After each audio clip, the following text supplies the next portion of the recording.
Hi, I'm Patricia Trainor. I'm the managing editor of hr.blr.com, and I'm here today to talk to you about the NLRB and recent activities within that agency. First, a little bit of background on the NLRB.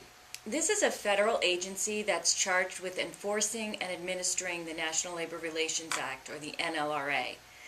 The NLRB's functions include conducting union representation elections and investigating and remedying unfair labor practices by employers and unions. Now, some of the very important rights bestowed upon employees under the NLRA are contained in Section 7 of that law. Some examples of these rights include forming or attempting to form a union, joining a union whether the union is recognized by the employer or not, assisting a union to organize employees, and subject to certain exceptions, picketing. Also, employees have the right not to do any of those things under the NLRA.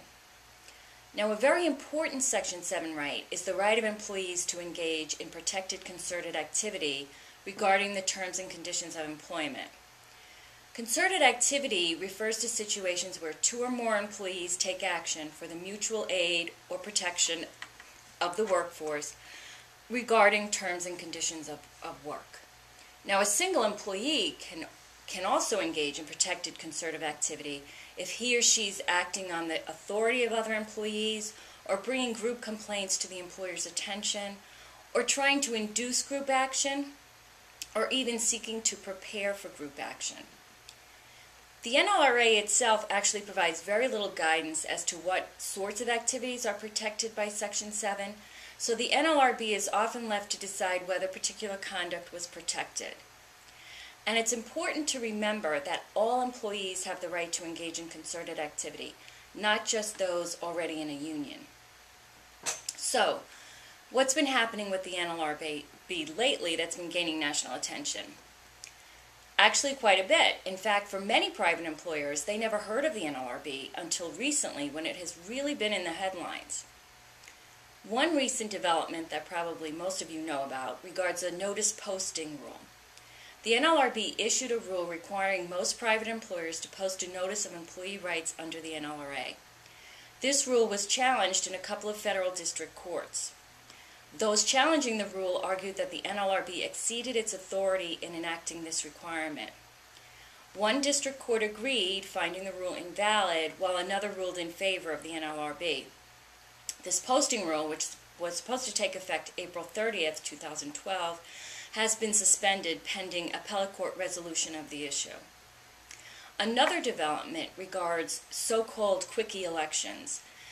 The NLRB issued rules streamlining the union election process.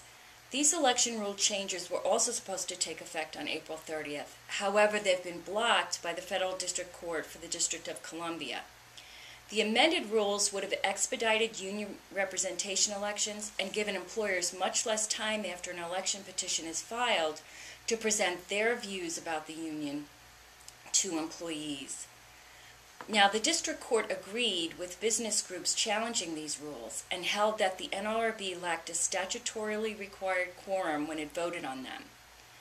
Now, this is really a ruling on a technicality. 3 of the board's 5 members constitute a quorum of the NLRB.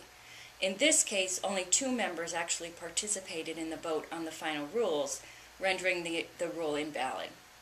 Now, the court stated that nothing in its ruling would prevent the NLRB from adopting the rule with a properly constituted quorum.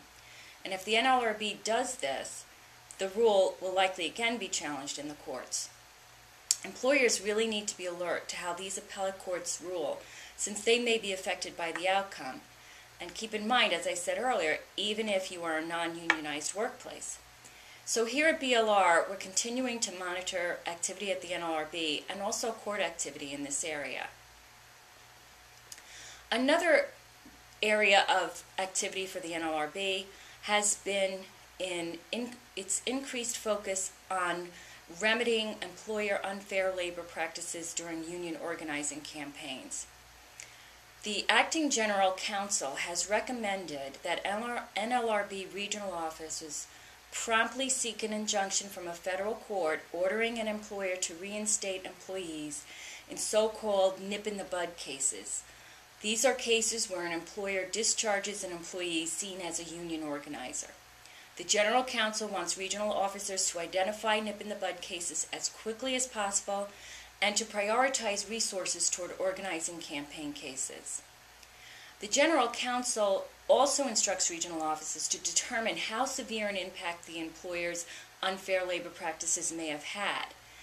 In some cases, if the regional officer deems it's necessary to ensure a fair election, it can impose some unprecedented types of remedies, and these might include granting the union access to non-work areas during employees' non-work time, and giving the union equal time and facilities to respond when an employer addresses employees regarding union representation. Now, against this backdrop of increased NLRB activity and its pro-union rulings, in our next video, I'll be sharing some legal do's and don'ts for employers who are seeking to remain union-free, including 8 specific steps employers can take to keep their employees happy and to maintain a non-unionized workforce. In the meantime, for hr.blr.com, I'm Patricia Trainor.